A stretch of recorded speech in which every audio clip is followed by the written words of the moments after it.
दोनों फोरमों की अब चर्चा होने के बाद ये फैसला लिया गया है कि जो सरकार ने प्रपोजल दिया है उस प्रपोजल की अगर उसे नाप तोल किया जाए तो उसमें कुछ नजर नहीं आ रहा। अगर इसको ध्यान से देखेंगे तो माननीय मंत्री जी कल ये बता रहे थे कि सरकार अगर एमएसपी की गारंटी दालों के ऊपर देती है तो हमारा 1.5 लाख करोड़ रुपया हमारी जेब से खर्च होगा, हमारे बजट के ऊपर वेट पड़ेगा। और इसी के बराबर एक खेती माहर साउथ का प्रकाश कामारेड्डी जी के अनुसार केवल 1,75,000 करोड़ रुपया अगर सभी फसलों के ऊपर एमएसपी दी जाती है तो 1,75,000 करोड़ रुपए के अंदर वो काम चल सकता है। तो फिर अगर सरकार इतने पैसा लगा भी रही है तो ये 2-3 फसलों का बिकने की व्यवस्था बनाए और बाकी किसानों को ऐसे छोड़ दिया जाए, ये हमें उचित नहीं लग रहा। दूसरी बात मैं और एक कहना चाहता हूं, देखिए हमारी गवर्नमेंट बाहर से 1,75,000 करोड़ रुपए का पाम ऑयल मंगवाती है और वो सभी लोगों के लिए, मनुष्यता के लिए, इंसानियत के लिए बीमारी का कारण भी बन रहा है, फिर भी उसे मंगवाया जा रहा है। अगर यही पैसा 1,75,00,000 रुपया देश के किसानों को तेल बीज फसलें उगाने के लिए और उनके ऊपर एमएसपी की घोषणा करे सरकार और उसके ऊपर खरीदी की गारंटी बनाए सरकार, तो 1,75,000 करोड़ से उधर के पैसे इधर आ सकते हैं। तो मुझे कहीं पे भी ये नजर नहीं आ रहा कि सरकार के ऊपर कहीं से किसी तरह का बोझ पड़ रहा हो। अगली बात मैं ये कहना चाहता हूं कि जो मैंने कहा कि इसे अगर ध्यान से देखेंगे, स्टडी करेंगे तो इसमें कुछ नजर नहीं आ रहा। उन्होंने ये कहा कि उन लोगों को, उन किसानों को हम दालों के ऊपर और क्रॉप्स के ऊपर जो हमने 6 क्रॉप्स लिए हैं 5, उनके ऊपर हम खरीदी की गारंटी करेंगे जो डाइवर्सिफिकेशन कर दूसरी क्रॉप्स को छोड़ेंगे। और मेरा इसमें कहने का मतलब है ये उन्हीं को देंगे जिन्होंने धान को छोड़कर मूंग को लगाया होगा। अगर जिन्होंने धान को छोड़कर मूंग को नहीं लगाया, अपने आप नेचुरल मूंग की बिजाई कर रहा है, उसकी खरीदी नहीं होगी। तो इसलिए इन सभी बातों से ये निकल कर आता है कि इसमें से कुछ किसानों को लाभ होने वाला नहीं है। हमारी मांग है कि पूरे देश के किसानों की 23 फसलों के ऊपर हमारी सरकार एमएसपी अनाउंस करती है। जो 23 फसलों के ऊपर एमएसपी की अनाउंसमेंट होती है वो इन्हीं के ही सीएससीपी की सिफारिशों के ऊपर होती है। और जब वो देती है सरकार हमें सीएससीपी के अनुसार एमएसपी का मतलब होता है मिनिमम सपोर्ट प्राइस को और गहनता से उसकी पड़चोल करोगे तो उसका मतलब ये होता है कि कम से कम आपको जिंदा रखने के लिए, आपको स्टैंड रखने के लिए एक सपोर्ट दी जा रही है। आपके लिए कोई भी उसमें इनकम देने वाली चीज कोई नहीं है उसमें, और वो भी देती हैं जब, और उसके ऊपर भी सारी फसलों की अगर हम ये मांगते हैं कि जितनी आप कम से कम भी दे रहे हो भाई, उतनी तो बिक जाए, हमारी उस रेट पे तो बिक जाए, और उसके लिए भी वो गारंटी का कानून ना दें, तो इसका मतलब देश का किसान इसी तरह लूटता जा रहे, तो वो हमें स्वीकार नहीं है।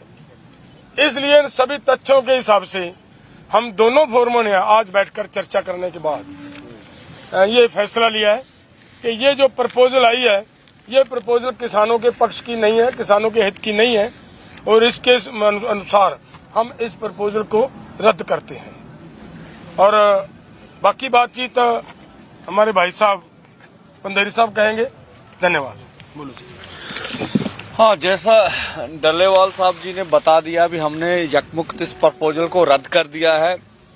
और जो ये कॉन्ट्रैक्ट फार्मिंग के नाम पर, डिवर्सिफिकेशन के नाम पर जो धान या गेहूं छोड़कर आएंगे, उनके साथ लीगल कॉन्ट्रैक्ट करेगी भारत सरकार। उसमें ऐसा आ रहा था, तो जो बात थी भी अगर पहले से कोई सरसों बीज रहा है और वो उससे नहीं निकला, उसका कुछ नहीं मिलने वाला। जो पैसे पहले से ही ये दालें वगैरह जो बोल रहे हैं वो बीज रहा, तो इस कैटेगरी में नहीं आएगा। हाँ, जो धान या गेहूं को छोड़ेगा वो इस कैटेगरी में आएगा। तो ये अनाउचित हमें बातें नजर आई। हमने इसलिए समय लिया कि पूरे भारतवर्ष के लोग ये ना कहें कि सरकार ने कोई प्रस्ताव भेजा है तो ये आराम से ठंडे मन से सोचते भी नहीं है, उसको ठुकरा देते हैं। लेकिन जो मीटिंग में उन्होंने चाल चलने का यत्न किया, वो पूरे देश के समक्ष आज हम रख रहे हैं कि ये असल में सरकार की नीयत पे खोट है। अगर नीति अच्छी होती, नीयत साफ होती, तो वो ऐसा ना करते। तो जैसे हरि दामोदरन जी का भी जिक्र है, अभी एक स्टडी करता के लिया था, हरीश दामोदरन, उन्होंने भी कहा अभी भाई आप फार्म जो तेल बीज है 1,75,000 करोड़ का बाहर से मंगवाते हैं। तो यही अगर अब एमएसपी लीगल गारंटी कानून बना देंगे तो हमें नहीं लगता है कि इससे अधिक राशि की आवश्यकता है। तो हमारी मांग जो ही वही है कि सरकार एमएसपी गारंटी कानून 23 फसलों के ऊपर बना के दे, और जो फसलें रह जाएंगी उसके ऊपर स्टडी करने के बाद सभी फसलों के ऊपर हमें जो है एमएसपी लीगल गारंटी का कानून चाहिए। हम इसी स्टैंड करते हैं, इस पर ही आगे बात होगी। अब भारत सरकार बताएगी हमें कि उन्होंने कर्ज माफी के ऊपर का क्या क्या अभी तक स्टडी की है उन्होंने। हमने तो अपना विचार विमर्श करके आपको बता दिया कि हमारे मन में ये, हम इस प्रपोजल को रद्द करते हैं। अब कर्ज के ऊपर उन्होंने अपनी स्टडी करनी थी, वो क्या कर रहे हैं। जैसे गन्ने के ऊपर C2+ 100% और C2+ 50% का जो फार्मूला है, उसके ऊपर भारत सरकार क्या कर रही है। इसी के साथ जैसे WTO से हमने बोला भी खेती सेक्टर को आप बाहर निकालिए, जैसे नरेगा पे ऊपर बात थी भी 200 दिन और 700 रुपया दिहाड़ी, ये सब बातों के ऊपर मंत्री महोदय बोलकर गए थे भी हम भी दिल्ली जाएंगे और वहां से अपनी सरकार से विचार करने के बाद इनको बताएंगे। तो दूसरा, जैसे भारत सरकार विहार दिखा रही है मीटिंग्स में भी, अगर इस प्रपोजल पे हमने बोला कर्ज के ऊपर बताइए, तो बोला पहले इस प्रपोजल पर आप अपनी बात करिए, आगे कर्ज के ऊपर बात करेंगे। और तो इस तरह की मीटिंगों में बातें चलती नहीं यार। हमने देखा जब से हम मीटिंगों में जा रहे हैं, भारत सरकार के नुमाइंदे 3 घंटे बाद में आ रहे हैं। ये थोड़ा बात होती है। अब हमें समय आप 5:30 का दे रहे हैं, मीटिंग आप 8:10 में शुरू कर रहे हैं, तो इतना तो किसी के पास समय नहीं है। तो वार्ता अगर करनी है, जो समय आप देते हैं उसी समय, चलो 5-10 मिनट की कोई बात नहीं होती है आगे पीछे, तो वो हो जाना चाहिए। तो भारत सरकार की जो सीरियसनेस है वो मीटिंग शुरू होने के बाद ही पता चल जाती है। अभी बात हो जाने दीजिए।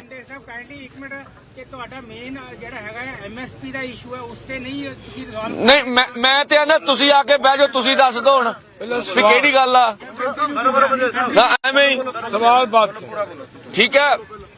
तो इस करके इसी तरह से जो अन्य मांगे हैं, उन मांगों के ऊपर ही अभी हमने सरकार से मांग रहे हैं आपके माध्यम से कि वो बताए भी उनका निर्णय क्या है। और दूसरा, कल खनौरी बॉर्डर पर मनजीत सिंह जी पटियाला से थे, किसान की शहीदी हुई थी।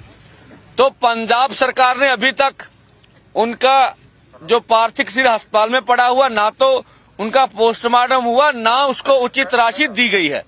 जो वादा था, हमने पंजाब सरकार को बोला था आप पॉलिसी क्लियर कीजिए। भी एक नौकरी और 5 लाख। अभी तक माननीय मुख्यमंत्री जी का बयान तक नहीं आया भी उन्होंने पॉलिसी क्लियर की नहीं है। इस तरह से अगर बॉर्डरों पे किसान शहीद होते रहे और अस्पतालों में उनके पार्थिव शरीर इस तरह से पड़े रहे तो ये मुझे नहीं लगता उचित होगा। तो ये पंजाब सरकार सोचे। और जिस तरह से पंजाब में 7 जिलों में नेट बंद किए गए हैं तो स्पष्ट करना चाहिए पंजाब सरकार को भी उन्होंने भी लिख के दिया है या उनकी भी मंशा है। जिस तरह से सामने आ रहा है भी डीसी पटियाला उन्होंने सभी ब्रॉड बाइंडर को लिख के दिया है कि कोई मीडिया कर्मी हो कोई भी हो, कोई ब्रॉड बाइंडर आपने देना नहीं है। तो वैसे कमर्शियल यूज के लिए जो नेट होता उसके ऊपर कभी भी कोई पाबंदी नहीं होती। हम पंजाब सरकार से भी स्पष्ट करेंगे। आपके डीसी ने केंद्र पे कहने पे ऊपर लिख कर दिया है अथवा या पंजाब सरकार का निर्णय। अभी तक पंजाब सरकार ने स्पष्टता नहीं किया है कि ये जो पुल है अगर ये पंजाब में आ रहा है तो आप इसका विरोध क्यों नहीं करते। आप बोलते हम लीगल नक्शा लेंगे तो ले लीजिए, या आपका ऑपरेशन हरियाणा के साथ मिलकर चल रहा है, स्पष्ट तो कीजिए भी क्या हो रहा है। तो हम पंजाब सरकार से भी मांग करेंगे जो हमने बातें उठाई उनको स्पष्ट कर दीजिए ये बात क्या है, किस तरह की है। तो ये तरह की बातें पंजाब में नेट बंद नहीं होना चाहिए। मुझे नहीं लगता केंद्र सरकार के पास इतने अधिकार हैं। अगर स्टेट सरकार को पूछे बगैर उसका नेट बंद कर दिया जाए और बच्चों की पढ़ाई अब स्कूलों में पेपर हो रहे हैं तो इसके लिए कौन जिम्मेवार है। मीटिंग ਦੇ ਵਿੱਚ ਸੀਐਮ ਸਾਹਿਬ ਨੂੰ ਬਿਠਾਉਂਦੇ ਹੋ ਕੀ ਇਹ ਗੱਲਾਂ ਉਹਦੇ ਨਾਲ ਕੀਤੀਆਂ ਸਾਰੀਆਂ दस दो। देखिए जिस समय सीएम साहब ਨੂੰ ਮੀਟਿੰਗ ਦੇ ਵਿੱਚ ਬਿਠਾਇਆ ਗਿਆ ਉਸ ਦਿਨ ਬਿਠਾਉਣ ਦਾ ਮੇਨ ਕਾਰਨ ਹੀ ਇਹ ਸੀ ਕਿ ਭਾਈ ਤੂੰ ਸਾਡੀ ਸਟੇਟ ਦਾ ਮੁੱਖ ਮੰਤਰੀ ਆ, ਤੇਰੀ ਸਟੇਟ ਦੇ ਲੋਕ ਨੇ ਔਰ ਤੇਰੀ ਸਟੇਟ ਦੇ ਵਿੱਚ ਦੂਸਰੀ ਸਟੇਟ ਆ ਕੇ ਬੈਰੀਕੇਡਿੰਗ ਕਰਕੇ ਬੈਠੀ ਆ ਔਰ ਤੇਰੀ ਸਟੇਟ ਦੇ ਵਿੱਚ ਬੈਠੇ ਲੋਕਾਂ ਦੇ ਉੱਤੇ ਅਥਰੂ ਗੈਸ ਦੇ ਗੋਲੇ ਸਿੱਟੇ ਜਾ ਰਹੇ ਆ।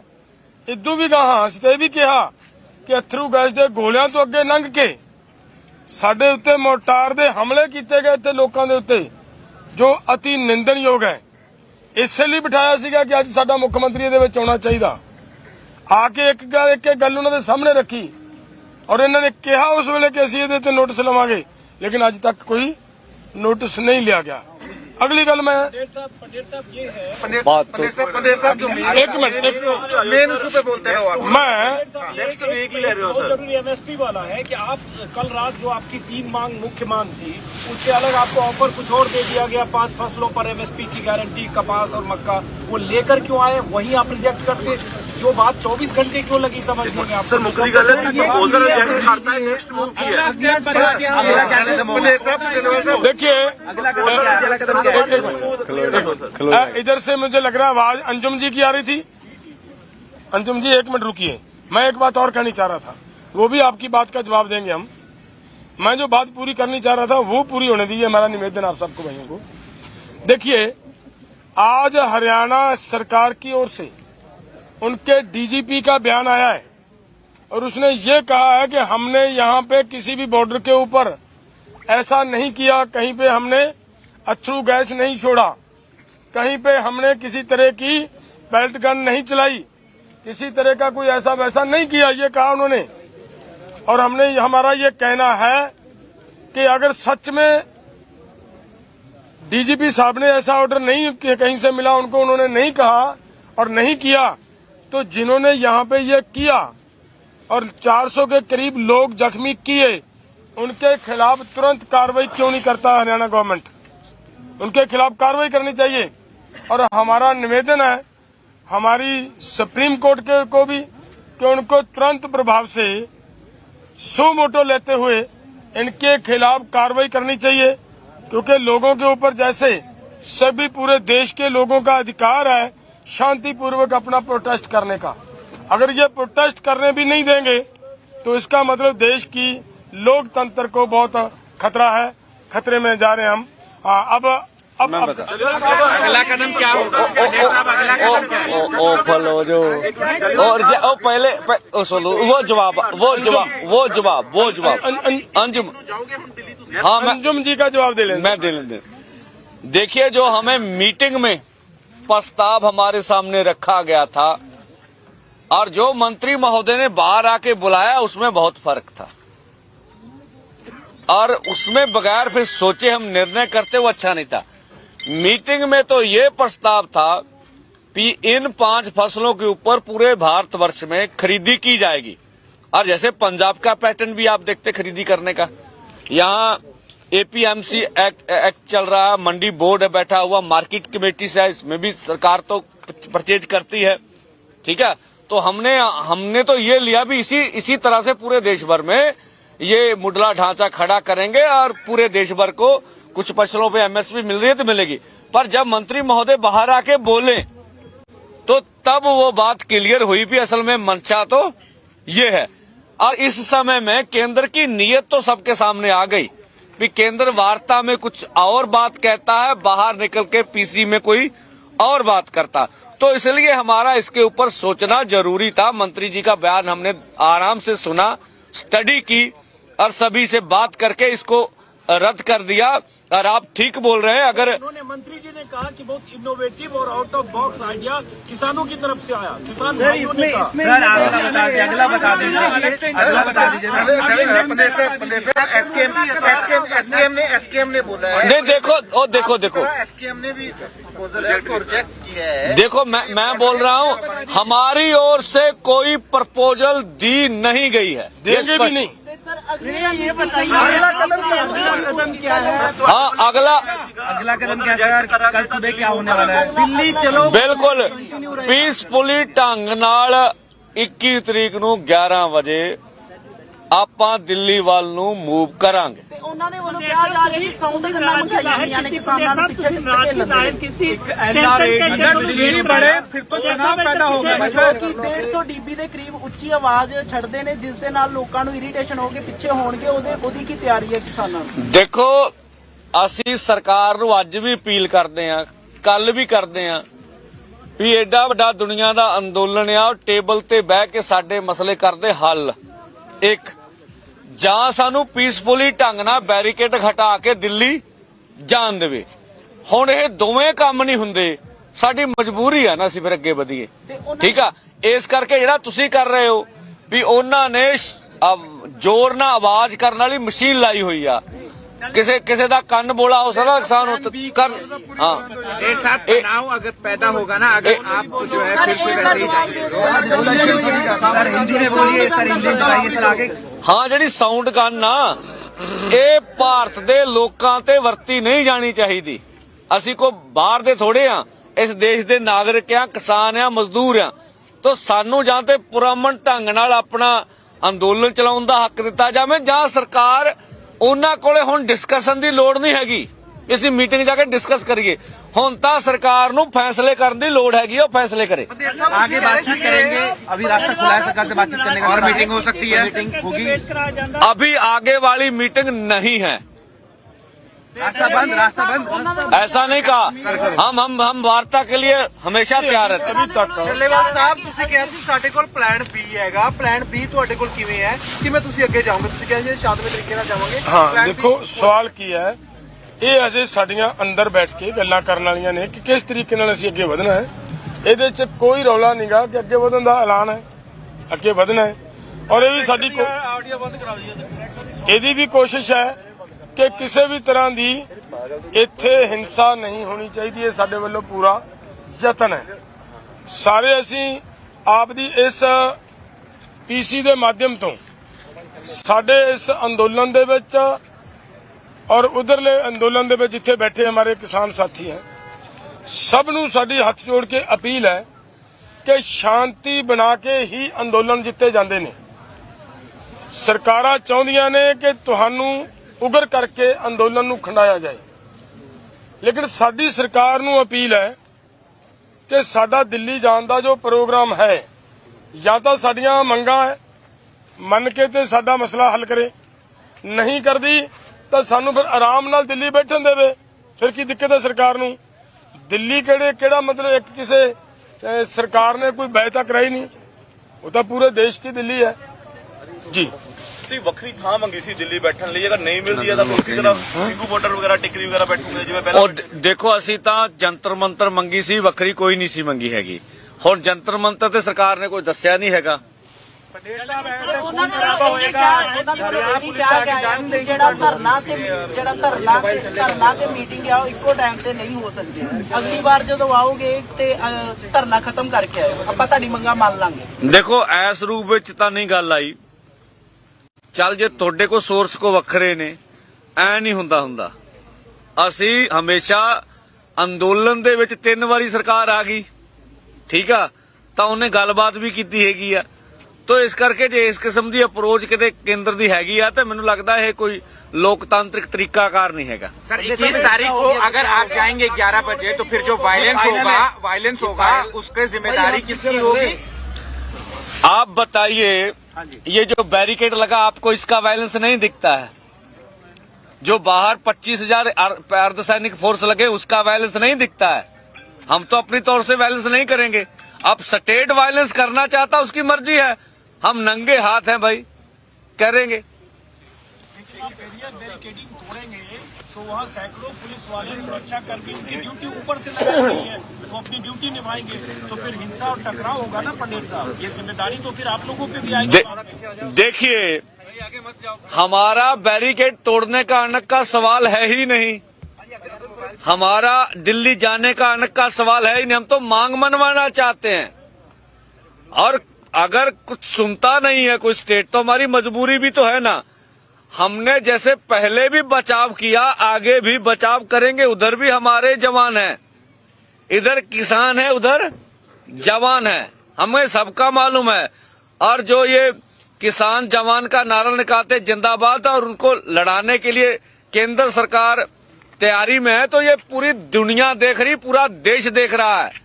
अगर ऐसा सरकार हमारे ऊपर जबर करती है तो हम स्वयं कहेंगे, ये देश के लोग तो फिर सोचेंगे ना कि ऐसे लोगों को देश की सत्ता मिलनी चाहिए कि नहीं मिलनी चाहिए। प्रदेश साहब, एसकेएम ने भी रद्द कर दिया ये फैसला जिस तरीके से आप दोनों की यूनिटी बनेगी, दोनों जो देखो साडे इस मसले ते कोई आपदी राय रखण लई आजाद हैगा, कोई की सोचदा उन्हां दा अपना हक हैगा वा। ਅਸੀਂ ਕਦੀ ਵੀ ਇਕੱਲੀ ਨਾ ਤਾਂ ਭੱਜੇ ਆ, ਨਾ ਗਾੜੀ ਭੱਜਾਂਗੇ। ਸਾਡੀਆਂ ਕਮੇਟੀਆਂ ਬਣੀਆਂ, ਅਸੀਂ ਸਾਰਿਆਂ ਤੱਕ ਅਪਰੋਚ ਕੀਤੀ, ਹਰੇਕ ਨੂੰ ਆਪਣਾ ਹੱਕ ਹੈਗਾ, ਕੋਈ ਆਉਣਾ ਚਾਹੁੰਦਾ ਨਹੀਂ ਆਉਣਾ ਚਾਹੁੰਦਾ। ਜਿੰਨੇ ਵੀ ਆਉਣਾ ਖੁੱਲਾ ਸੱਦਾ ਵਾ, ਕਿਸਾਨਾਂ ਮਜ਼ਦੂਰਾਂ ਦੀ ਲੜਾਈ ਲੜਨੀ, ਸਾਡੇ ਲਈ ਨਹੀਂ ਕਿਸੇ ਨੇ ਆਉਣਾ ਹੈਗਾ। ਜਥੇਬੰਦੀ ਦੀ ਅਪਰੋਚ ਕਰ ਰਹੀ ਹੈ ਤੁਹਾਨੂੰ ਕਿ ਬਾਕੀ ਦੀਆਂ ਜਥੇਬੰਦੀਆਂ ਦੇਖੋ ਸਾਰਿਆਂ ਨਾਲ ਗੱਲਬਾਤ ਤਾਂ ਕੋਈ ਆਇਆ ਤਾਂ ਨਹੀਂ ਹੈਗਾ, ਭਰਾ ਮਾਰੂ ਜੰਗ ਆ, ਗੱਲਬਾਤ ਤਾਂ ਸਾਰਿਆਂ ਨਾਲ ਹੁੰਦੀ ਆ, ਬੋਲਚਾਲ ਚੱਲਦਾ ਵਾ। ਬਾਕੀ ਹਰ ਇੱਕ ਦੀ ਆਪੋ ਆਪਣੀ ਪੋਜੀਸ਼ਨ ਹੈਗੀ ਆ ਜੀ। ਤੁਹਾਡੀ ਪੋਜੀਸ਼ਨ ਕੀ ਹੈ ਜੀ? ਸਾਡੀ ਪੋਜੀਸ਼ਨ ਸੰਘਰਸ਼ ਕਰਨ ਦੀ ਆ ਜੀ। ਪੰਡੇਰ ਸਾਹਿਬ, ਜੇ ਕੋਡ ਆਫ ਕੰਡਕਟ ਜਲਦੀ ਲਾ ਦਿੰਦੀ ਹੈ ਸਰਕਾਰ, ਤਾਂ ਤੁਹਾਡੀ ਅੱਗੇ ਰਣਨੀਤੀ ਕੀ ਹੋਏਗੀ?